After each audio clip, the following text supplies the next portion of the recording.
الحمد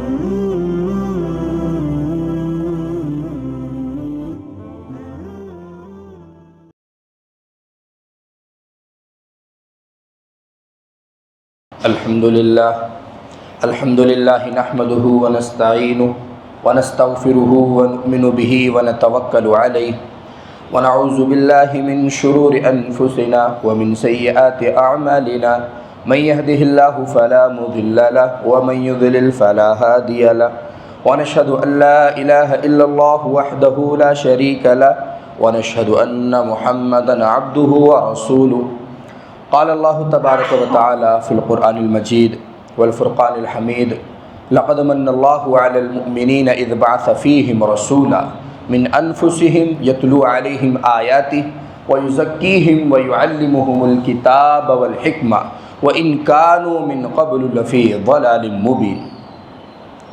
معزز مصلیان کرام، سامعین اعظام، بزرگ حضرات، جیسا کہ آپ حضرات کو پچھلے ہفتے ہی بتلایا گیا تھا اور گزشتہ ہفتے یہ بات دوران بحث آئی تھی کہ حضرت ابراہیم علیہ السلام کے بھی اس امت پر بہت سارے احسانات ہیں، اور اسی طرح سے آپ علیہ السلام کی جو ایک ملت تھی اس کی بہت ساری چیزیں اس امت میں رائج ہیں، اور اسی طرح سے ہم کو سب سے پہلے جو مسلمان کا نام دیا ہے وہ بھی ابراہیم علیہ السلام نے ہی دیا ہے۔ وَجَاهِدُوا فِي اللَّهِ حَقَّ جِهَادِهِ هُوَ اجْتَبَاكُمْ وَمَا جَعَلَ عَلَيْكُمْ فِي الدِّينِ مِنْ حَرَجٍ مِلَّةَ أَبِيكُمْ إِبْرَاهِيمَ هُوَ سَمَّاكُمُ الْمُسْلِمِينَ۔ خود قرآن میں اللہ تبارک و تعالیٰ نے کہا ہے کہ اے مومنو، اللہ تبارک و تعالیٰ کی راہ میں جہاد کرو، جس طرح جہاد کرنا چاہیے، وہ خواہ جہاد بالسیف ہو، تلوار کے ذریعے سے جہاد ہو، جہاد بالتبلیغ ہو، تبلیغ کے ذریعے سے جہاد ہو، یا پھر جہاد بالنفس ہو، گناہوں سے رک کر جہاد ہو۔ اور پھر آگے تفصیل بیان کرتے کرتے اللہ تبارک و تعالیٰ نے فرمایا ملت ابیکم ابراہیم، یہ تو تمہارے باپ ابراہیم علیہ السلام کا طریقہ ہے، تو اس کو تم چھوڑ نہیں سکتے اور اس سے روگردانی بھی نہیں کر سکتے۔ ہوا سماکم المسلمین، اور انہوں نے ہی، حضرت ابراہیم علیہ السلام نے ہی تمہارا نام سب سے پہلے مسلمان رکھا۔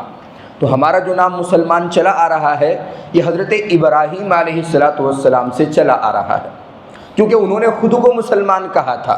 مسلمان کہتے ہیں مطیع کو، فرما بردار کو، اللہ تبارک و تعالیٰ کے احکامات کے سامنے سر جھکا دینے والے کو۔ یہ ایک بات ہوئی تھی۔ اس کے بعد زمزم کی فضیلت بیان کی گئی، اس کے بعد میں کعبۃ اللہ شریف کی بنیاد کے تعلق سے، پھر مقام ابراہیم کے تعلق سے بات چیت ہوئی، پھر اس کے بعد کعبے میں بت پرستی اور کعبے کے اندر جو بت تھے وہ کیسے تھے، کہاں سے آئے، اس پر بات ہوئی تھی۔ عمرو بن لحی جو کہ عرب کا اس زمانے میں سردار سمجھا جاتا تھا اور مذہبی پیشوا بھی تھا، وہ ملک شام گیا اور وہاں لوگوں کو بتوں کی پرستش کرتے ہوئے دیکھا، ادھر سے ایک بت اٹھا کے لے آیا۔ اسی لیے نبی کریم صلی اللہ علیہ وسلم نے ناراض ہو کر ارشاد فرمایا، یعنی یہ شخص تو پہلے وفات پا چکا تھا، لیکن حضور صلی اللہ علیہ وسلم نے جب مکہ کی سرزمین پر اللہ تبارک و تعالیٰ کو منظور ہوا کہ آپ کی پیدائش ہو، پھر آپ کو نبوت سے سرفراز فرمایا، تو نبی بننے کے بعد اس سے ناراض ہو کر فرمایا اول من بدل الدین عمرو بن لحی، سب سے پہلے جس نے دین اسلام کو بدلا ہے وہ عمرو بن لحی ہے، اور بہت ناراضگی کا اظہار فرمایا۔ اور نیز اس کے بارے میں ارشاد فرمایا کہ میں نے دیکھا اس کو جہنم میں اپنی آنتوں کو کھینچتے ہوئے چلا جا رہا ہے۔ تو یہ تمام باتیں بہرحال گزشتہ ہفتے آپ کے روبرو پیش ہوئی تھی، آپ کے سامنے، آپ کی خدمت میں بیان کی گئی تھی۔ آج نبی کریم صلی اللہ علیہ وسلم کی بعثت سے قریب ہونے والی نشست ہے۔ اسی طرح سے نبی کریم صلی اللہ علیہ وسلم کی پیدائش کون سے سال ہوئی؟ جب اس بارے میں سوال کیا جاتا ہے تو جواب آتا ہے کہ جس سال اصحاب فیل والا واقعہ ہوا، ہاتھیوں والوں کا قصہ جب ہوا، تو اس سال نبی کریم صلی اللہ علیہ وسلم کی ولادت ہوئی۔ اب یہ ہاتھیوں والوں کا قصہ کیا ہے؟ کون تھے یہ ہاتھی والے؟ یہ وہ لوگ تھے جو خانہ کعبہ کو گرا دینا چاہتے تھے۔ کیوں گرا دینا چاہتے تھے؟ ان کے دلوں میں نفرت تھی۔ کیوں نفرت تھی؟ اس لیے کہ ان کا وہ دھندا نہیں چلا تھا جو انہوں نے بیت اللہ کے مقابلے میں بنایا تھا، اور بیت اللہ شریف کی عظمت کو گھٹانے کے سلسلے میں جو انہوں نے ષڈینتر رچا تھا وہ چلا نہیں۔ اصل میں ہوا یوں تھا،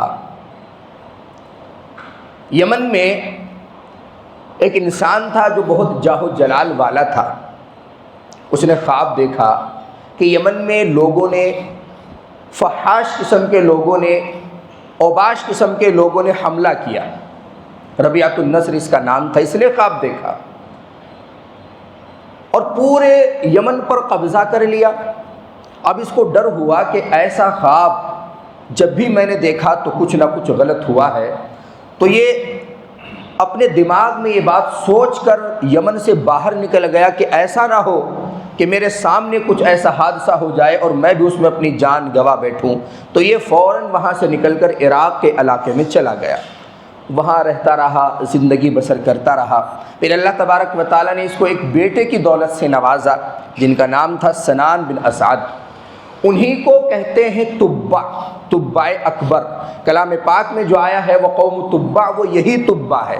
یہودی تھا، بعد میں حضور صلی اللہ علیہ وسلم کی نبوت کے آثار جب اس نے اپنی کتابوں میں پڑھے تو نبی کریم صلی اللہ علیہ وسلم کی تصدیق بھی کی، اور آپ صلی اللہ علیہ وسلم نے پیدا ہونے کے بعد، نبوت مل جانے کے بعد صحابہ کرام کے سامنے ایک مجلس میں کہا کہ تبع اگرچہ یہودی بادشاہ تھا لیکن اس نے میری نبوت کو تسلیم کیا، اگر وہ آج ہوتا تو مجھ پر ایمان لاتا، اسی لیے وہ مسلمانوں میں سے ہے۔ تو نبی کریم صلی اللہ علیہ وسلم کی پیدائش سے پہلے ہی گویا کہ یہ مسلمان ہو گیا تھا۔ اب یہ جو تبع بادشاہ ہے جس کا نام سنان بن اسعد ہے، اب آگے بحث میں اس کو تبع سے ہم یاد کریں گے۔ تو یہ جو تبع تھا، اللہ تبارک و تعالیٰ نے اس کو بڑی بادشاہت عطا کی، جدھر بھی جاتا تھا قبضہ کرتا چلا جاتا، ظلم نہیں کرتا، لیکن جس طرف بھی بڑھتا تو بڑھتا ہی چلا جاتا۔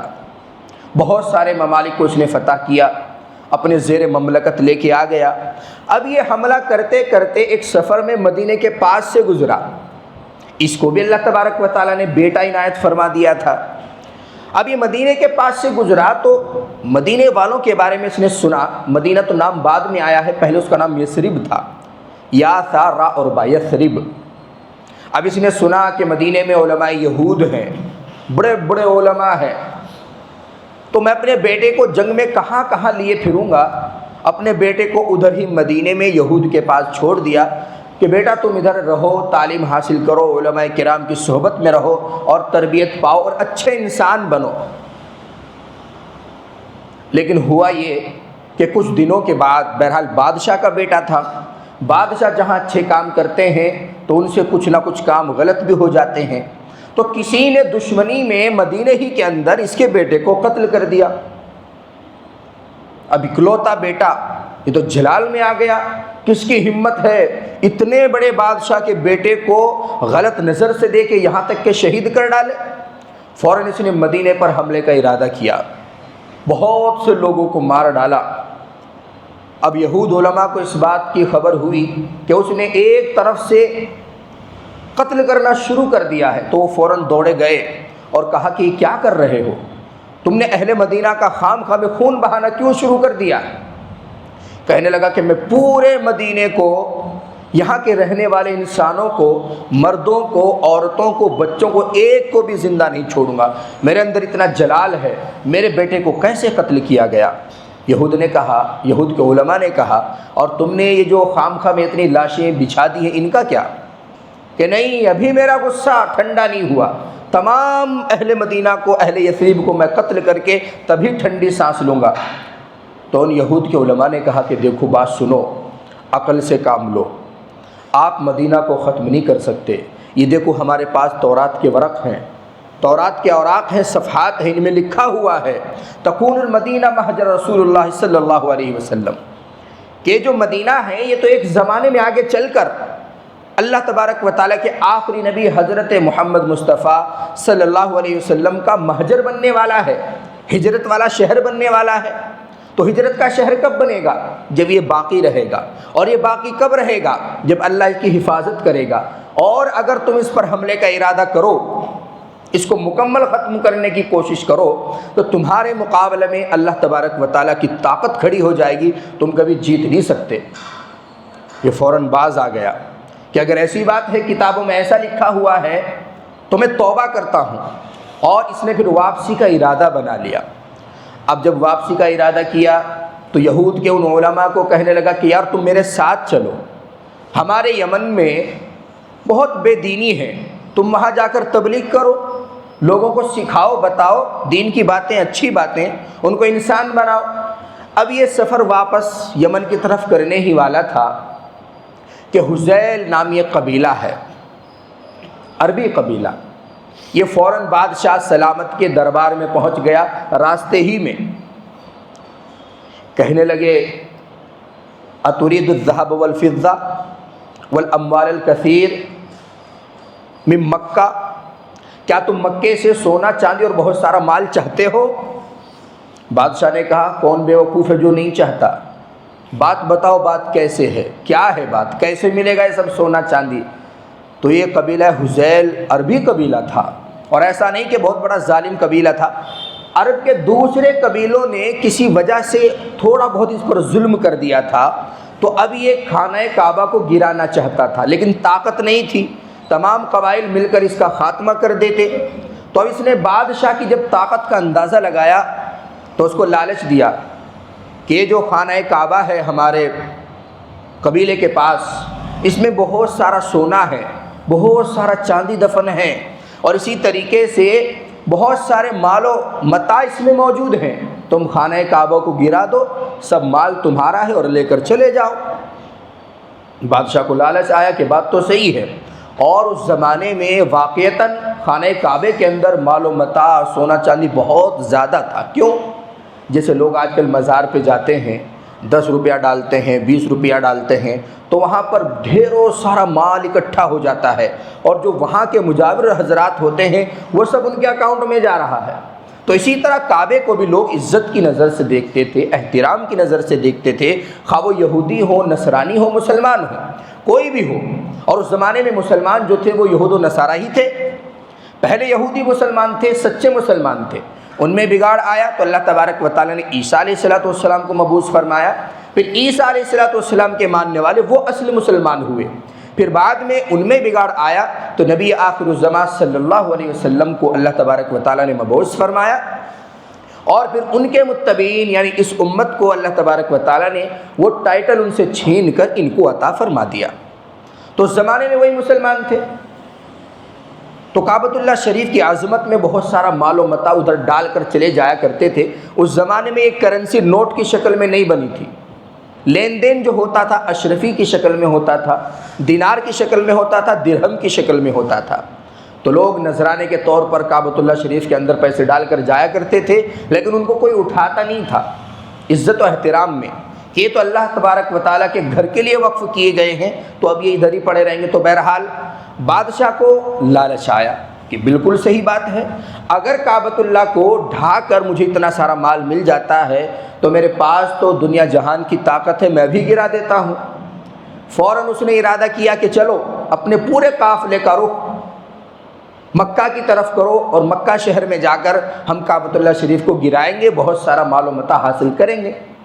اب جیسے ہی ارادہ بنایا تو ایک روایت کے مطابق نظر آنا بند ہو گیا اس کو، اس کے تمام قافلے والوں کو، اور ایک روایت کے مطابق گھنا کالا سیاہ بادل اس کے اوپر چھا گیا، کچھ بھی نظر نہیں آتا، پاس والا انسان بھی نظر نہیں آ رہا ہے۔ اب جب بھی کوئی مجبوری پیش آتی تھی تو فوراً ان علماء کو بلاتا تھا جو اس کے ساتھ تھے، فوراً ان سے مشورہ کیا یہ کیا مسئلہ ہے، کیا ماجرا ہے۔ بادشاہ سلامت، آپ پہلے ہمیں یہ بتائیے آپ نے کوئی غلط ارادہ کیا ہے کیا، اس کی وجہ سے اللہ تبارک و تعالیٰ نے عذاب بھیجا ہو؟ کہنے لگے ہاں، رات میں قبیلہ حذیل کے کچھ آدمی آئے تھے اور ایسا ایسا کہہ کر گئے ہیں، اور میں نے ابھی کعبۃ اللہ شریف کو ڈھانے کا ارادہ کیا تھا۔ ان علماء یہود نے کہا آپ کیسے کیسے فیصلے لیتے ہیں، عقل کو ٹھکانے پر لائیے، کعبۃ اللہ شریف آپ کا اور میرا مسئلہ نہیں ہے، علماء یہود کا مسئلہ نہیں ہے، پوری امت کا مسئلہ ہے، تمام لوگ اس کا احترام کرتے ہیں، اس کی عزت کرتے ہیں، آپ اس کو نہیں گرا سکتے۔ جب علماء یہود نے اپنی کتابوں سے باقاعدہ حوالوں کے ساتھ اس کو سمجھایا تو وہ باز آ گیا اور اس نے کہا کہ چلو ٹھیک ہے، اب میں نہیں گراؤں گا۔ علماء یہود نے کہا کہ آپ نے اتنی بڑی غلطی کی کعبۃ اللہ شریف کو گرانے کی، تو چلو وہاں چل کے طواف کرو اور کچھ نماز وغیرہ پڑھو تاکہ آپ کی یہ غلطی اور اس کی تلافی ہو سکے۔ نہیں، طواف واف تو میں نہیں کرتا، لیکن ہاں اب اتنی بات ہے کہ میں نے جو غلط ارادہ بنایا تھا میں نے اس سے توبہ کر لی۔ بہرحال رات ہوئی، صبح میں ارادہ کیا کہ قافلہ واپس یمن کی طرف چلے گا۔ رات میں خواب اس کو آتا ہے کہ میں بیت اللہ شریف پر غلاف چڑھا رہا ہوں۔ اب یہ بھی تعظیم کا ایک طریقہ ہے، صبح اٹھ کر مشورہ کیا کہ غلاف چڑھانا، جیسے آج کل ہم کسی کو اس کی خدمت سے متاثر ہو کر شال وغیرہ اڑاتے ہیں، تو یہ تعظیم کا ایک طریقہ ہے۔ تو سب سے پہلے غلاف جو چڑھایا ہے وہ بھی تبع صاحب نے چڑھایا ہے کعبۃ اللہ شریف پر۔ اب اس کے بعد میں جو بھی شرفاء عرب کے اندر ہوتے تھے طاقت کی بنیاد پر یا عزت و عظمت کی بنیاد پر، تو کعبۃ اللہ شریف پر غلاف چڑھایا کرتے تھے تعظیم میں، اور لوگ بھی منع نہیں کرتے تھے۔ یہاں تک کہ ایک دور ایسا آیا، اتنے غلاف ہو گئے خانہ کعبہ پر، اب وہ جو دیواریں ہیں پتھر کی تو ہیں لیکن سیمنٹڈ نہیں ہے۔ آج کل تو ماشاءاللہ وائٹ سیمنٹ ہے اور یہ براؤن سیمنٹ ہے، بہت مضبوط طریقے پر آج کل ہم عمارت بنا سکتے ہیں، لیکن اس زمانے میں ہلکا پھلکا سیلاب آتا تھا تو بھی وہ عمارت گر جایا کرتی تھی۔ قوم نوح علیہ السلام کے زمانے میں قوم نوح پر جب عذاب اللہ تبارک و تعالیٰ کا پانی کا عذاب آیا تب بھی کعبۃ اللہ شریف کی عمارتیں گر گئی تھیں۔ بہرحال تو طے یہ ہوا کہ بھائی تمام کے تمام غلاف اٹھا کر پھینک دو، صرف ایک غلاف خانہ کعبہ پر رکھو۔ ہاں اگر کسی دوسرے حاکم کو، دوسرے قبیلے کے کسی شریف آدمی کو غلاف ڈالنا ہے تو وہ اگلے سال غلاف ڈالے، تاکہ پرانے والا اٹھا کر ایک طرف رکھ دے دوسرا ڈال دے۔ آج تک وہی ریت اور رواج چلا آ رہا ہے کہ ہر سال خانہ کعبہ کا جو غلاف ہے وہ تبدیل ہوتا ہے، اور شرعاً اس میں کوئی حرج بھی نہیں ہے، نہ اس کے سلسلے میں نبی کریم صلی اللہ علیہ وسلم نے کوئی ممانعت فرمائی اور نہ ہی اس پر کوئی چرچا کیا، بلکہ جو طریقہ چلا آ رہا تھا اس کو جاری رکھا۔ بہرحال علماء یہود نے اس کو مشورہ دیا، اس نے توبہ کی، خانہ کعبہ پر غلاف چڑھایا اور غلاف چڑھا کر اللہ تبارک و تعالیٰ سے توبہ کر کر واپس یمن میں چلا گیا۔ اب یمن میں یہودیت تو تھی لیکن اتنی زیادہ مضبوط نہیں تھی، یہ خود بادشاہ یہودیت پر اتنا زیادہ قائم نہیں تھا، لیکن علماء نے وہاں پر بہت محنت کی، بہت زیادہ محنت کی، اور وہاں یہودیت کا غلبہ ہو گیا۔ ہر طرف یہودیت چھا گئی، پورے یمن میں یہودیت چھا گئی، اور جو عرب قبائل یمن کے اندر اور اس زمانے کے اہل حق مسلمان یعنی کہ نصارہ موجود تھے، ان کا جینا انہوں نے حرام کر دیا۔ اب یہ یہود بے بہبود شروع سے ہی شریر ہیں، فسادی ہیں، دنگا مچاتے ہیں، لوگوں کے گھروں کو تکلیف پہنچاتے، تو مینورٹی میں آ گئے وہاں پر نصارہ جو اس وقت کے سچے مسلمان تھے۔ پھر یہ بادشاہ گزر گیا، اور ایک بادشاہ جو یمن کا آخری بادشاہ تھا، مشرک تھا، جس کو ابو النواس کے نام سے جانتے ہیں، کہیں پر اس کا نام ذو النواس ہے، کہیں پر ذو نواس ہے، کہیں ابو النواس۔ بہرحال تو یہ ذو نواس بادشاہ جو ہے یہ یمن کا گورنر بن گیا، بادشاہ بن گیا۔ اب اس نے کیا کیا، یہودیت کو بھی چھوڑ دیا، مشرک بن گیا، اور اس نے اعلان کیا کہ اگر مجھے کوئی خدا نہیں مانے گا تو میرا اعلان ہے، صاف سن لو، میں سب کو سزا دوں گا، سب کو قتل کرا دوں گا۔ اب جو ٹوٹی پھوٹی یہودیت اپنے اندر لیے ہوئے تھے انہوں نے کہا بھئی تو ہی خدا ہے، ہمارا کون خدا ہے، آج کل ویسے بھی ہمارا ایمان خطرے میں ہے، چل تو ہی خدا ہے، بات ختم۔ انہوں نے اس کو مان لیا، لیکن جو اصل یہودیت پر قائم تھے یا تھوڑا بہت جن کے دلوں میں ایمان تھا، اور اس وقت کے اہل حق نصرانی، انہوں نے صاف ماننے سے انکار کر دیا، جن کی تعداد صحیح روایت کے مطابق 20,000 اور کچھ روایات کے مطابق 30,000، بہرحال 20 اور 30 کے درمیان آپ مان سکتے ہیں۔ اب اس بادشاہ نے سزا دینے کا فیصلہ سب کو کر لیا، بہت بڑا خندق کھدوایا۔ آپ اندازہ لگا سکتے ہیں کہ 20,000 انسان اس خندق میں ڈالنے ہیں تو کتنا بڑا خندق کھدوایا ہوگا۔ تو تمام کے تمام لوگوں کو قتل کرنے کا فیصلہ کر لیا، منصوبہ بنا لیا اور خندق کھدوا کر اس میں آگ کا انتظام کیا۔ پہلے زمانے میں بادشاہوں کو نہ جانے کس خبیث شیطان کی جو ہے وہ پلاننگ سمجھ میں آتی تھی، اور کون خبیث ان کو ایسے ایسے مشورے دیتا تھا، آگ میں زندہ جلاتے تھے۔ جیسے نمرود نے ابراہیم علیہ السلام کو آگ میں زندہ جلانے کا ارادہ کیا، ارے مار بھی سکتے ہیں، ایک تیر مار کر انسان کو جان سے بھی مار سکتے ہیں، لیکن نہیں، زندہ جلانا ان کی فطرت میں شامل تھا۔ تو یہ بھی ذو نواس ہے، بڑا خندق کھدوایا، بڑی آگ دہکائی، اور اس آگ میں ان تمام لوگوں کو جو صالحین تھے، متقین تھے، نصارہ تھے، اس وقت کے مسلمان تھے، ان تمام کو جمع کرایا، بلایا، اور بلا کر سب کو ایک ایک کر کے آگ میں داخل کر دیا، ڈال دیا آگ میں۔ کچھ لوگ جو مسلمان تھے، سچے عقیدے کے مطابق اللہ تبارک و تعالیٰ کو اپنا معبود سمجھتے تھے، وہ خود ہی کود گئے، اس کے ڈالنے کی نوبت بھی نہیں آئی۔ بہرحال کچھ نہ کچھ افراد بچ جاتے ہیں۔ آج کل جیسے CCTV کیمرے کا رواج ہے ویسے تو نہیں تھا، تو کچھ 2-4 لوگ بھاگ کر دوسری جگہ پر پہنچ گئے۔ یمن کے آس پاس میں دوسری حکومتیں بھی قائم تھیں، نجران کا علاقہ تھا، پورا نصرانی تھا، آس پاس کے جو لوگ تھے وہ بھی پورے نصرانی تھے۔ اسی طرح روم جو ہے سپر پاور سمجھا جاتا تھا، اور وہ عیسائیت کے زمرے میں آتا تھا۔ جو وہاں کا بادشاہ تھا وہ سب سے بڑا بادشاہ سمجھا جاتا تھا نصرانیت کا، ہرقل جس کا نام تھا۔ اب یہ لوگ ہرقل کے پاس پہنچ گئے، بادشاہ سلامت، آپ کو کچھ خبر بھی ہے؟ یہاں پر آپ مزے سے بیٹھے حکومتیں چلا رہے ہیں، کیا ہوا؟ وہاں پر جا کر دیکھی ہماری برادری کے جو مسلمان ہیں، جو نصرانی ہیں، جو عیسیٰ علیہ السلام کو تسلیم کرتے ہیں، وہاں کے بادشاہ ذو نواس نے جو بھی اس کا نام تھا کمبخت کا، تمام کے تمام کو آگ میں ڈلوا دیا۔ اب یہ غصے میں آ گیا، ایسا کیسے ہو سکتا ہے کہ اگر ہماری قوم کی کہیں پر قلت ہوگی، مینورٹی میں اگر کہیں پر ہوں گے تو ان پر ظلم کیا جائے گا۔ اس نے فوراً حبشہ کے بادشاہ نجاشی کو پیغام بھیجا کہ تم پاس میں ہو، تمہاری ذمہ داری میں لگاتا ہوں، وہ بھی عیسائی بادشاہ تھا، تمہاری ذمہ داری لگاتا ہوں کہ اس کمبخت بادشاہ سے انتقام لو، بدلہ لو۔ نجاشی نے فوراً کہا بالکل انتقام لیا جائے گا، بدلہ لیا جائے گا۔ تو اس نے اپنے 2 گورنر کو، جن میں ایک کا نام تھا ابرہہ اور ایک کا نام تھا ارباط، یہاں سے اس ابرہہ کی شروعات ہوتی ہے جو خانہ کعبہ کو گرانے چلا تھا۔ اس نے اپنے 2 گورنروں کو بھیجا کہ جا کر بدلہ لو۔ اب یہ بڑے سپر پاور کے گورنر تھے، ان کے سامنے کوئی ٹک نہیں سکتا تھا۔ فوراً یمن کو پورا آزاد کرا لیا اور تمام یمن پر قبضہ کر کے بیٹھ گئے، پورے یمن پر نصرانیت چھا گئی۔ اب ان دونوں گورنروں میں آپس میں اختلاف ہو گیا، کیونکہ ہم کو کیا چاہیے آج کل؟ کریڈٹ کس کو ملنا ہے؟ اب کچھ لوگ اس گورنر کی طرف ہو گئے، ارباط کی طرف، کچھ لوگ اس کی ابرہہ کی طرف ہو گئے۔ روزانہ لڑائیاں ہوتی تھی، 2-4 لوگ مرتے تھے۔ دونوں گورنروں نے مشورہ کیا، بھائی ایک بات سنو، ہماری عوام بھولی بھالی حبشہ کے جو لوگ ہیں، یہ تو ایک ہی ملک کے ہیں، ایک ہی مذہب کو ماننے والے ہیں، ایک ہی بادشاہ کے تابع ہیں، ہم اپنی لڑائی میں ان کو کیوں مار رہے ہیں؟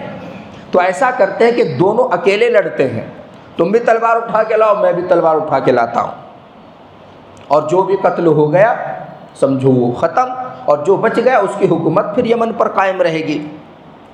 اس کے بعد میں دونوں نے لڑنا شروع کیا، تو ارباط نے ایسا حملہ کیا کہ اس کی ابرہہ کی ناک کاٹ دی۔ لیکن جب انسان زخمی ہو جاتا ہے تو پھر وہ بھوکا شیر ہو جاتا ہے۔ اس نے فوراً اٹھ کر اتنا زوردار حملہ کیا کہ مد مقابل کو ختم کر دیا۔ اب لوگوں نے نعرے بازی شروع کر دی، ابرہہ زندہ باد، ابرہہ زندہ باد۔ اب جو بچ گیا تو وعدے کے مطابق یہ ابرہہ یمن کا گورنر بن گیا۔ اب جب آپس میں انہوں نے اتنی لڑائیاں کی، تو لوگوں کو خام خواہ میں شہید کرایا، قتل کرایا، اپنے ہی لوگوں کو، تو بادشاہ کو، جو اصل بادشاہ تھا ہرقل، اس کو یہ خبر پہنچی ایسا کیسے ہو سکتا ہے، اور اس کو سزا دینے کا، ابرہہ کو سزا دینے کا فیصلہ کیا، اور کہا کہ میں اس کے بال کاٹ کر، اس کی بے عزتی کر کے، اور ادھر یمن کی مٹی میں ملا کر دم لوں گا۔ اب اس کو خبر ہوئی کہ بڑے بادشاہ سلامت غصے میں آ گئے، اس نے اپنا سر منڈوایا، سر کے بالوں کو مٹی میں خود ہی ملایا، بادشاہ کے سامنے جا کر کھڑا ہو گیا۔ اس زمانے میں کسی کے سر کے بال کاٹ دینا ایسے سمجھا جاتا تھا جیسا کہ گردن کاٹ دینا۔ تو اپنے سر کے بال انسان اگر خود کاٹ کر کسی کے سامنے پیش کر دیتا تھا، اس کا مطلب یہ ہوتا تھا میں ذلیل ہوں، میں چھوٹا ہوں، میں نیچ برادری سے ہوں۔ جیسے آج کل سب سے پہلے لوگوں کو پکڑتے ہیں، جو مینورٹی میں لوگ ہیں ہمارے ملک میں، خاص طور سے مسلمان، ان کی داڑھی کاٹ دیتے ہیں، سر کے بال کاٹ دیتے ہیں۔ کیوں کاٹتے ہیں؟ بے عزتی کرنے کے لیے۔ تو بہرحال اس نے بادشاہ کے سامنے یہ رویہ دکھایا تو بادشاہ کو رحم آ گیا۔ اب ٹھیک ہے، اس کو تو تم نے مار ہی دیا، تم بچ گئے، چلو ٹھیک ہے، اچھے سے حکومت چلاؤ، اچھے سے یمن کا سدھار کرو اور تم ہی وہاں کے بادشاہ رہو۔ بہرحال اب جب بادشاہ نے اتنا بڑا احسان اس پر کیا کہ اس کو معاف کر دیا، اب اس کو بھی یہ خیال آیا کہ میں بادشاہ کو خوش کروں۔ کیا کرنا ہے؟ اب ہمارے یمن میں کچھ لوگ ایسے ہیں جو آج بھی طواف کرنے کے لیے بیت اللہ شریف میں جاتے ہیں۔ آج بھی ہمارے یہاں کچھ ایسے لوگ پائے جاتے ہیں، رہتے یہاں ہیں اور گنگان وہاں کا گاتے ہیں۔ جیسے آج کل ہمارے ملک میں کچھ نیتا ہیں، وہ کہتے ہیں کہ مسلمان رہتے تو ہندوستان میں ہیں لیکن ان کے دلوں میں پاکستان ہے۔ تو ٹھیک اس نے بھی یہی کہا، بادشاہ کے دماغ میں بات تو ٹھیک ہے، یہاں رہیں گے تو یہیں پر طواف کریں گے، جو بھی کرنا ہے ادھر ہی کرنا ہے، کہیں نہیں جانا۔ لیکن اللہ تبارک و تعالیٰ نے تو بیت اللہ کو جامعیت عطا فرمائی تھی۔ بیت اللہ کسی عمارت کا نام تو ہے ہی نہیں، وہ تو اللہ تبارک و تعالیٰ کے عرش کے نیچے بیت معمور جو آسمان پر ہے اس کا عکس ہے زمین پر۔ کیا کیا جائے؟ تو مشورہ ہوا کہ میں ایک بہت بڑا کنیسہ، جس کو میں کعبے کا نام دوں گا، تعمیر کرتا ہوں اور اس کو کعبۃ اللہ شریف سے بھی زیادہ خوبصورت بناتا ہوں، کعبۃ اللہ شریف سے زیادہ اس کا احترام کرتا ہوں اور کرانے کی کوشش کرتا ہوں، کعبۃ اللہ شریف سے زیادہ اس کی طرف لوگوں کو مائل کرنے کی کوشش کرتا ہوں۔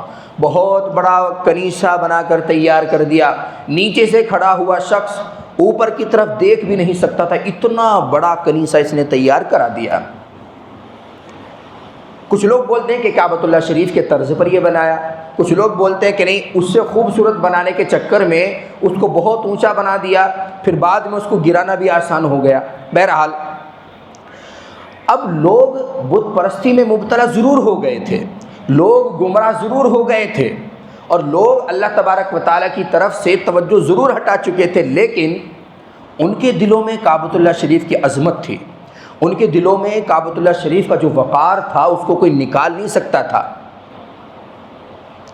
تو قوم نسی ایک قوم تھی، یہ عرب سے تعلق رکھتی تھی، اس نے رات میں کیا کیا، 50 100 200 لوگ اکٹھا ہوئے اور سب نے اس کنیسہ کے چاروں طرف پاخانہ کیا اور پاخانہ کو پورے کنیسہ پر پھیر دیا۔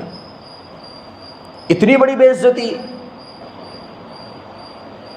اب بادشاہ کو صبح کو یہ خبر ہوئی، اور ایک روایت میں یہ بھی آیا ہے کہ کوئی مسافر قبیلہ، عرب قبیلہ ادھر سے گزرا، انہوں نے رات میں اپنی ضرورت کے لیے آگ جلائی، وہ آگ لگتے لگتے اچانک سے کنیسہ میں لگ گئی اور وہ پورا جل کر راکھ ہو گیا۔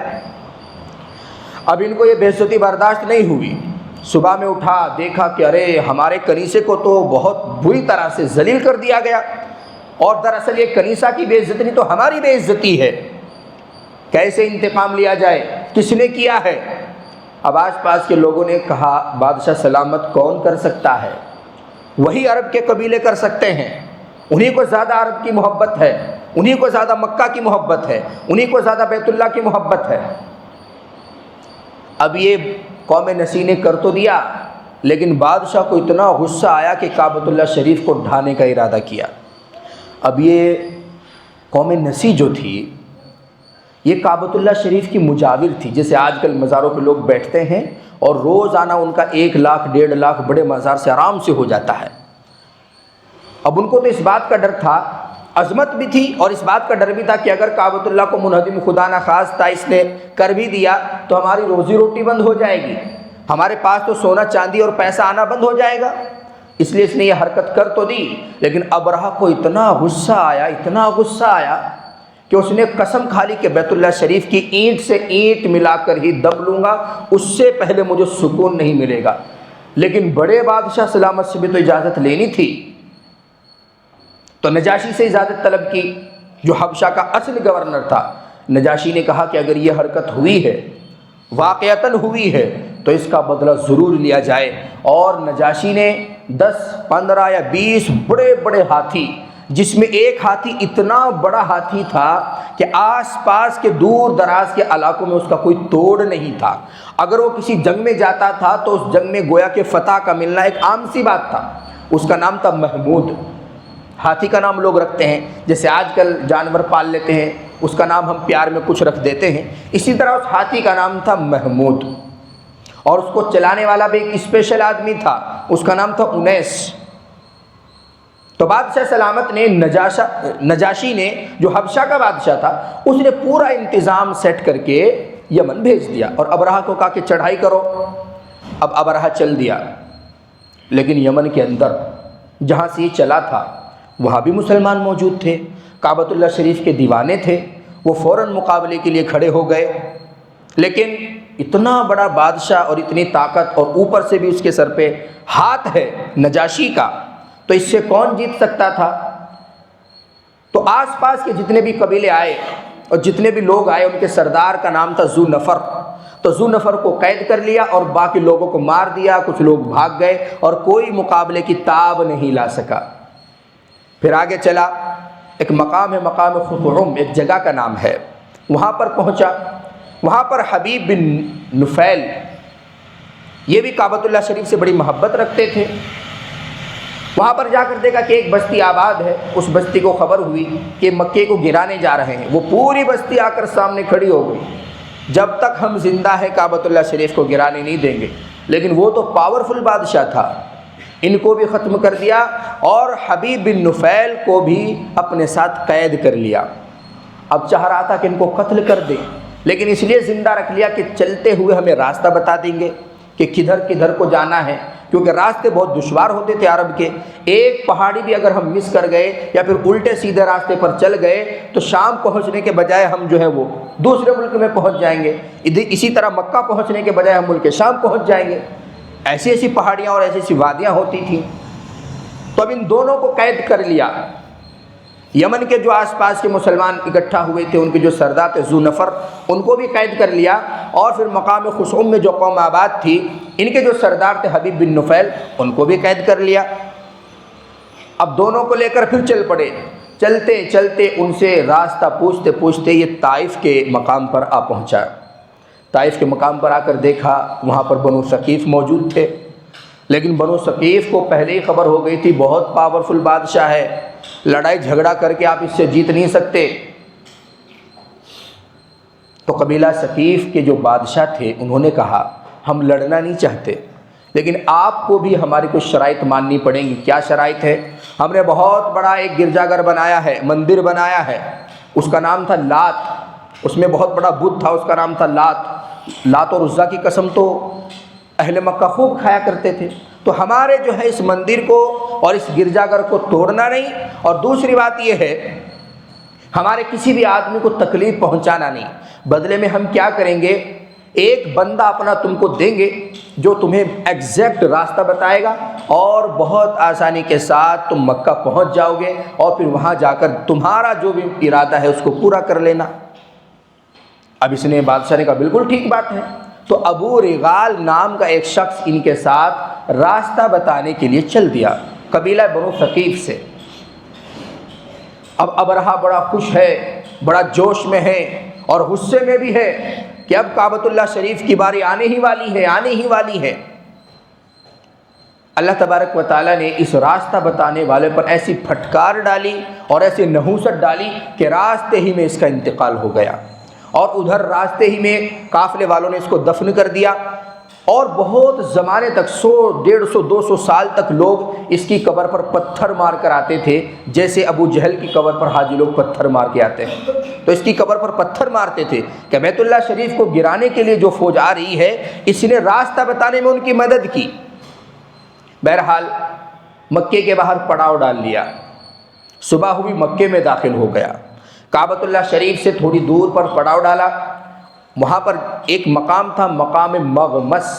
وہاں پر دیکھا کہ بہت سارے اونٹ چر رہے ہیں، بہت سارے مزدور خادم ان کو کھڑے ہو کر چرا رہے ہیں، تو سب کو بھگا دیا، قتل کر دیا اور سارے اونٹوں پر مال و متاع پر قبضہ کر لیا، اور مکے میں خبر بھیج دی۔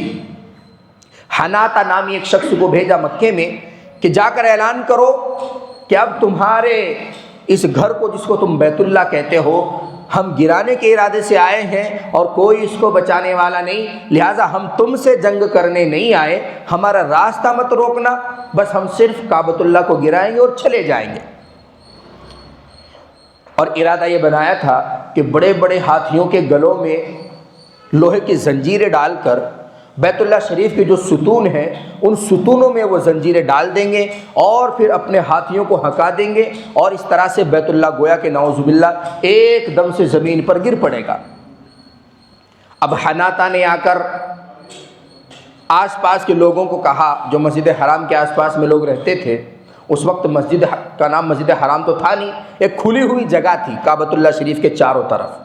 لوگوں نے بتایا ہمیں کہنے سے کچھ نہیں ہوگا، یہاں ایک عبد المطلب نام کے آدمی ہے، ان کا سکہ چلتا ہے، بہت شریف ہیں، بہت بہادر ہیں، اور وہی ہمارے قریش کے سردار ہیں، آپ ان سے بات کیجئے۔ عبد المطلب صاحب کو، جو آپ صلی اللہ علیہ وسلم کے جد مبارک تھے، آپ صلی اللہ علیہ وسلم کے دادا تھے، ان کو حناطہ نے آ کر خبر دی کہ ہمارے صاحب ابرہہ کچھ دور پر تشریف فرما ہے اور کعبۃ اللہ کو گرانے آئے ہیں، رکاوٹ مت ڈالنا۔ عبد المطلب نے کہا نہیں، ہمیں رکاوٹ ڈالنے کی کیا ضرورت ہے، ہم تم سے لڑ تو نہیں سکتے، اسی طرح سے ہم بھی تم سے لڑائی نہیں چاہتے۔ تو حناطہ نے کہا اگر یہی بات ہے تو پھر تو ہمارا راستہ صاف ہے، چلو میرے ساتھ ابرہہ سے بات چیت کر لو۔ جب ابرہہ نے حضرت عبد المطلب کو دیکھا تو اپنے شاہی تخت پر بیٹھا ہوا تھا، جو شاہی تخت قافلے کے ساتھ ساتھ چلتا تھا، جہاں پر بھی بادشاہ کو رکنا ہوتا تھا تو ہاتھی کے اوپر سے وہ تخت پہلے نیچے اتار کر رکھتے تھے، پھر بادشاہ سلامت اس پر جلوہ فروز ہوتے تھے۔ تو تخت سے کھڑا ہوا اور کھڑا ہو کر استقبال کیا، کیونکہ اللہ تبارک و تعالیٰ نے عبد المطلب جو آپ صلی اللہ علیہ وسلم کے دادا تھے، ان کے چہرے پر اتنا رعب دیا تھا، اور اتنا وجیح چہرہ، چمکدار چہرہ، روشن چہرہ، اور ہائٹ زبردست، تو دیکھ کر بادشاہ گھبرا گیا، واقعتاً بھائی یہ تو سردار ہے۔ اب اپنے پاس پلنگ پر بھی نہیں بٹھا سکتا، کیونکہ بادشاہت میں کسی کو شریک بھی نہیں ہونے دیتے، اور ایسا بھی نہیں کر سکتا کہ خود نیچے بیٹھ جائے، ان کو اوپر بٹھا دیں، میری بے عزتی ہے، اور ایسا بھی نہیں کر سکتا کہ خود اوپر بیٹھا رہے، ان کو نیچے بٹھا دے، کیونکہ ان کا روب پڑ رہا ہے۔ تو دونوں نیچے بیٹھ گئے اور کہنے لگے بولو کیسے آئے ہو؟ میرے بھیجے ہوئے انسان نے، میرے بھیجے ہوئے رسول نے، فرستادے نے، خادم نے ہمارا ارادہ تو تم کو بتا ہی دیا ہوگا کہ ہم بیت اللہ کو ڈھانے آئے ہیں۔ حضرت عبد المطلب نے کہا بے شک مجھے تمہارے ارادے کا علم ہو چکا ہے، اور میں کسی بھی ارادے سے نہیں آیا، میرے 200 اونٹ جو تمہارے لوگوں نے گرفتار کر لیے ہیں، پکڑ لیے ہیں، ان کو مجھے میرے حوالے کر دو، میں چلا جاؤں گا، مجھے کوئی لینا دینا نہیں ہے۔ کعبۃ اللہ شریف کا کیا ہوگا، تم کیسے اس کو گراؤ گے، کیا تمہارا ارادہ ہے، کیوں تم آئے ہو، مجھے کوئی مطلب نہیں۔ اب یہ بادشاہ ابرہہ ہنسنے لگا، ارے عبد المطلب میں تو تم کو بڑا سمجھدار سمجھتا تھا، میں تو تم کو باروب آدمی سمجھتا تھا، تم تو لالچی انسان نکلے، تمہیں اپنے اونٹوں کی پرواہ ہے، لیکن جو تمہارے دین کا حصہ ہے کعبہ، اس کو بچانے کی کوئی فکر نہیں۔ تو حضرت عبد المطلب نے کہا کہ کعبۃ اللہ شریف جس کا گھر ہے وہ اس کو بچائے گا، ہم اس کو بچانے والے کون ہیں؟ اور یہ کہہ کر اپنے 200 اونٹ بادشاہ کے حکم سے واپس لے کر چلتے بنے، مقام ملتزم پر پہنچے جہاں آج حاجی لوگ دعا مانگتے ہیں، اور کعبۃ اللہ شریف کا طواف کیا، اور آس پاس کے بڑے بڑے قبیلے کے سرداروں کو بلایا کہ دیکھو ہم جو کر سکتے ہیں وہ تو کریں گے۔ طواف کیا سب نے مل کر، مقام ملتزم پر کھڑے ہو کر دعائیں کی، عربی زبان میں وہ دعا بھی چھپی ہوئی ہے جس کا مختصر سا خلاصہ یہ کہ یا اللہ ہم بے بس لوگ ہیں، آپ جانتے ہیں، اگر ہم بھی لڑائی میں آپ کے دشمن کے مد مقابل کھڑے ہو گئے تو آس پاس کے جتنے کعبۃ اللہ شریف کی دیکھ ریکھ کرنے والے لوگ ہیں یہ بھی ختم کر دیے جائیں گے، پھر کعبۃ اللہ شریف کی نگہبانی کون کرے گا؟ اس لیے آپ کا گھر ہے، آپ ان پر ایسا عذاب بھیجیے کہ ان کی نسلیں یاد رکھیں، آپ اپنے گھر کی حفاظت کیجیے۔ اور یہ کہہ کر عبد المطلب نے اعلان کرا دیا اپنی پوری بستی میں کہ تمام کے تمام مرد، عورتیں، بچے، جوان، بوڑھے سب فلاں پہاڑ پر چلے جاؤ۔ حضرت عبد المطلب تو چونکہ سردار تھے، ان کے کہنے سے تمام کے تمام لوگ بستی چھوڑ کر پہاڑ پر چلے گئے۔ اب ابرہہ نے کہا کہ چلو، جو ارادہ ہے اس کو پورا کرو، اور جو ہمارا سب سے بڑا ہاتھی ہے محمود، اس کو اٹھاؤ اور اس کو روانہ کرو کعبۃ اللہ کی طرف۔ لیکن میں نے بتایا کہ راستے میں حضرت حبیب بن نفیل، ان جن کو گرفتار کر کے یہ لایا تھا اور جنہوں نے لڑنا چاہا تھا، ان کی پوری قوم کو اس نے تباہ و برباد کر دیا تھا، وہ بھی تو ساتھ میں تھا۔ اس نے فوراً ہاتھی کے کان میں کہا ابرک یا محمود امامک بیت اللہ۔ کیا کر رہا ہے بھائی؟ رک جا، ٹھہر جا، واپس ہو جا، تیرے سامنے اللہ کا گھر ہے، اس کو توڑے گا تو؟ ہاتھی کے کان میں کہا، ہاتھی کے کان میں، واپس چلا جا جہاں سے آیا ہے یمن، واپس چلا جا ملک شام کی طرف، یہ غلط قدم مت اٹھا ورنہ ہلاک کر دیا جائے گا۔ اب ہاتھی اللہ تبارک و تعالیٰ کے حکم کا پابند، ہر ایک چیز اللہ تبارک و تعالیٰ کے حکم کی پابند ہے، تو یہ الفاظ سنتے ہی ہاتھی نہیں اٹھتا، بیٹھ گیا۔ یہاں تک کہ لوہے کے اوزاروں سے اس پر حملے کیے گئے، اس کو اٹھانے کی کوشش کی گئی، زخمی ہو گیا لیکن اٹھتا نہیں۔ لوگوں نے کہا بھائی اس کی نکیل کو ادھر واپس یمن کی طرف کھینچ کر دیکھو، ہو سکتا ہے اٹھ جائے۔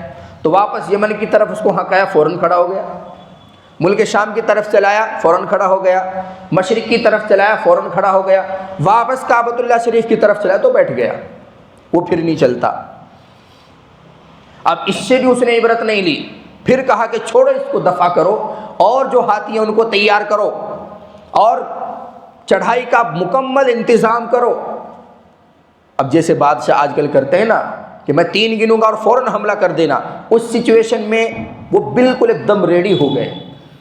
اللہ تبارک و تعالیٰ نے لیکن اپنے گھر کی اور کعبۃ اللہ شریف کی جو حفاظت کی، وہ پوری دنیا کے لیے ایک تاریخ بنا دینا تھا۔ آسمان کی طرف لوگوں نے دیکھا، اہل مکہ نے دیکھا کہ ایک عجیب و قسم کا پرندہ جو کبوتر سے چھوٹا ہے، فاختہ کے برابر ہے، اور اس کی چونچ میں اور دونوں پنجوں میں چھوٹی چھوٹی پتھریاں ہیں، اور زیادہ اونچائی سے اڑتے ہوئے نہیں آ رہا ہے، بالکل سر کے کچھ ہی اوپر سے اڑتے ہوئے آ رہا ہے۔ اسی لیے بیان کرنے والوں نے اس پرندوں کو صاف دیکھا، پنجے اس کے گرین تھے، ہرے تھے، اسی طرح اور باقی جو ہے کلر اس کا جو ہے وہ کبوتر جیسا تھا۔ تو اللہ تبارک و تعالیٰ نے ان کو بھیجا اور ان کو حکم دیا کہ یہ 3 کنکریاں پورے قافلے والے کے اوپر گراؤ۔ تو تمام کے تمام جو جھنڈ آیا تھا، ابابیل کا لفظ کلام پاک میں استعمال ہوا ہے۔ ابابیل کہتے ہیں جھنڈ کو، بہت سارے جانور ایک ساتھ ہو کر اکٹھے ہو کر آتے ہیں، پرندوں کے، نیچے چلنے والے جانوروں کے نہیں، اوپر اڑنے والے پرندوں کا اگر جھنڈ آتا ہے اس کو ابابیل بولتے ہیں۔ آج کل ہمیں یہ لگتا ہے کہ ابابیل ان کا نام تھا، ان کا نام نہیں تھا۔ ابابیل عربی زبان میں جھنڈ کو بولتے ہیں۔ تو ان چھوٹے چھوٹے پرندوں کا وہ جھنڈ آیا اور انہوں نے وہ کنکریاں گرائیں، جس کے سر پر بھی وہ کنکری گرتی تھی اتنی پاورفل اور اتنی زیادہ اثردار تھی کہ سر میں گھستی تھی، حلق سے نیچے اترتی تھی، پاخانہ کے راستے ہاتھی کے نیچے سے پار ہو کر زمین پر گرتی تھی۔ اتنی زیادہ اللہ تبارک و تعالیٰ نے اس میں پاور رکھی، جیسے آج کل ریوالور کی مار ہوتی ہے، بہت سخت ہوتی ہے، بلکہ اس سے بھی زیادہ۔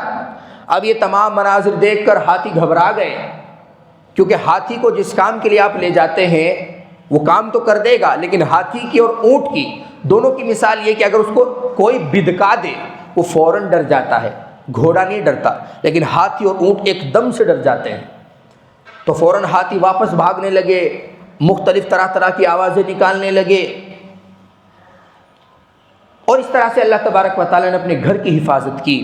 اور وہی کنکری ابرہہ کو بھی سر میں پڑ گئی، صرف ایک کنکر، اور تمام کا حال یہ ہوا، ہاتھی تو صرف ایک مرا، اور آس پاس کے لوگوں کا بیان ہے کہ یہ واپس دوڑتے رہے، گرتے رہے، کچھ لوگ کچھ آگے چل کر گرے، کچھ لوگ اور آگے چل کر گرے، کچھ لوگ اور آگے چل کر گرے، یہاں تک کہ واپس پہنچتے پہنچتے سب کے سب راستے ہی میں ہلاک ہو گئے۔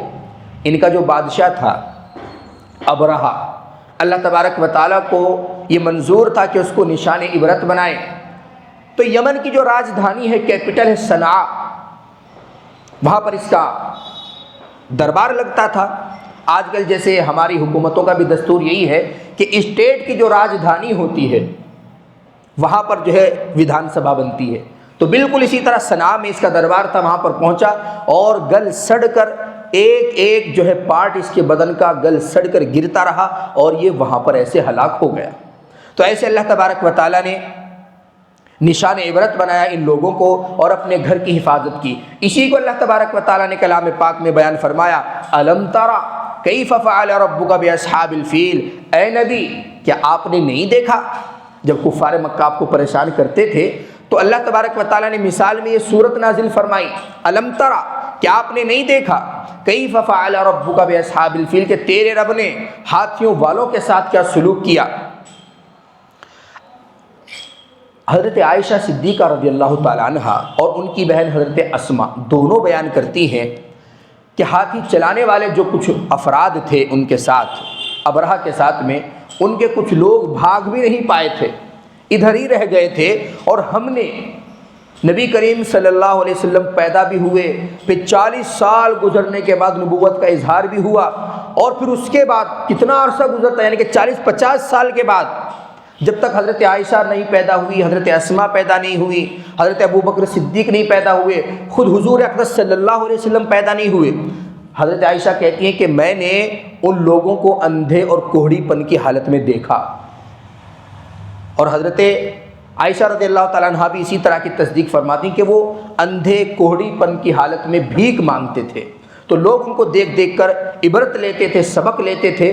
اب اس واقعے کے بعد اہل قریش کا جو سکہ بجا عرب میں، دھاک بیٹھ گئی کہ بھائی قریش کے لوگ تو بڑے ولی اللہ ہیں، بڑے اولیاء اللہ ہیں، یہ اللہ تبارک و تعالیٰ ان کی طرف سے خود لڑتے ہیں، اور جدھر بھی یہ جاتے تھے جبکہ راستے بہت پرخطر ہوتے تھے، لیکن اگر ڈاکو مل جاتے تھے اور یہ کہہ دیا کرتے تھے نحن من قریش، فوراً راستہ چھوڑ دیا کرتے تھے، بھائی ہم قریش سے ہیں، تو ڈاکو ہٹ جایا کرتے تھے، ان کا بالکل مال محفوظ ہو گیا۔ اسی بات کو اللہ تبارک و تعالیٰ نے اگلی صورت میں نازل فرمایا، لإیلاف قریش ایلافہم رحلۃ الشتاء والصیف، کہ قریش تو مانوس ہو گئے گرمی سردی کے سفر سے۔ اب جب اللہ تبارک و تعالیٰ نے تمہیں امن دے دیا، فلیعبدوا رب ھذا البیت، تو اب تم عبادت میں مشغول ہو جاؤ۔ تو بہرحال اللہ تبارک و تعالیٰ نے یہ صورت نازل فرمائی، الم تری، اے نبی کیا آپ نے نہیں دیکھا؟ اب آپ کہیں گے کہ حضور تو پیدا نہیں ہوئے تھے، تو ایسے اللہ تبارک و تعالیٰ کیوں ریئیکٹ کر رہے ہیں کہ آپ نے نہیں دیکھا؟ آپ نے تو سچ میں نہیں دیکھا تھا۔ تو اس کا جواب یہ دیا ہے مفسرین نے کہ چونکہ یہ واقعہ حضور صلی اللہ علیہ وسلم کی پیدائش کے سال ہی میں ہوا تھا، اور اس واقعے کی اتنی چرچا تھی، اور اس واقعے کو اپنی آنکھوں سے دیکھنے والے اتنے افراد موجود تھے، تو گویا کہ بیان کرنے والوں، دیکھنے والوں، اور اسی طرح سے وہاں پر موجود افراد کی جو بہتات تھی، ان تمام کے بیان نے اس واقعے کو ایسا بنا دیا تھا حضور کے سامنے، گویا کہ نبی کریم صلی اللہ علیہ وسلم نے اپنی آنکھوں سے دیکھا۔ اور جیسا کہ حضرت عائشہ، حضرت اسماء، ان دونوں کی حدیث ہے کہ ہم نے ان کو بھیک مانگتے ہوئے دیکھا، تو ان تمام سے بھی یہ بات سمجھ آتی ہے کہ گویا کہ یہ واقعہ ایسا ہی تھا جیسا کہ حضور نے خود دیکھا۔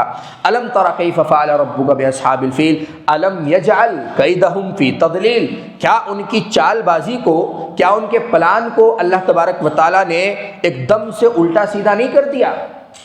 وارسل علیہم طیرا ابابیل، اور ان کے اوپر چھوٹے چھوٹے پرندوں کے غول بھیجے، ترمیہم بحجارۃ من سجیل، جو ان قافلے والوں کے اوپر، ہاتھیوں والوں کے اوپر اپنی چونچ سے اور پنجوں سے چھوٹی چھوٹی کنکریاں ڈالتی تھی، فجعلہم کعصف مأکول، اور ہم نے ان کو کھائے ہوئے بھوسے کی طرح بنا دیا۔ جیسے بھوسا ہوتا ہے کھیت میں پڑا رہتا ہے، بالکل اللہ تبارک و تعالیٰ نے ان کو اسی طرح بنا دیا۔ اب یہ جو سال ہے اصحاب فیل والا، یہی سال حضور صلی اللہ علیہ وسلم کی پیدائش کا ہے۔ تو ایسے گویا کہ ہم 4-5 نشست میں بحث کرتے کرتے حضور پاک صلی اللہ علیہ وسلم کی پیدائش کے سال تک پہنچ گئے ہیں، اور کچھ لوگوں نے حضور صلی اللہ علیہ وسلم کا معجزہ بھی اس کو کہا ہے کہ آپ کی پیدائش سے پہلے مکہ کو اتنا زیادہ عظمت بخشنا، مزید لوگوں کے دلوں میں اس کی اہمیت ڈال دینا، یہ نبی کریم صلی اللہ علیہ وسلم کا معجزہ ہے۔ لیکن پھر سوال یہ ہوتا ہے کہ معجزہ تو اس کو کہتے ہیں جو کسی نبی کے ہاتھ سے یا کسی نبی کی زندگی میں ان کے حکم سے، ان کے ارادے سے صادر ہو۔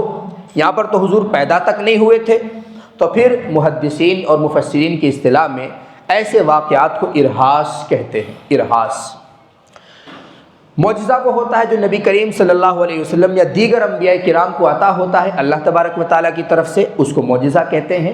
اور اگر وہی چیز کسی نبی یا رسول کی پیدائش سے پہلے ہو اس کو ارہاس کہتے ہیں، اور اگر وہی چیز یا خلاف عادت کوئی کام کسی ولی یا بزرگ سے ہو اس کو کرامت کہتے ہیں۔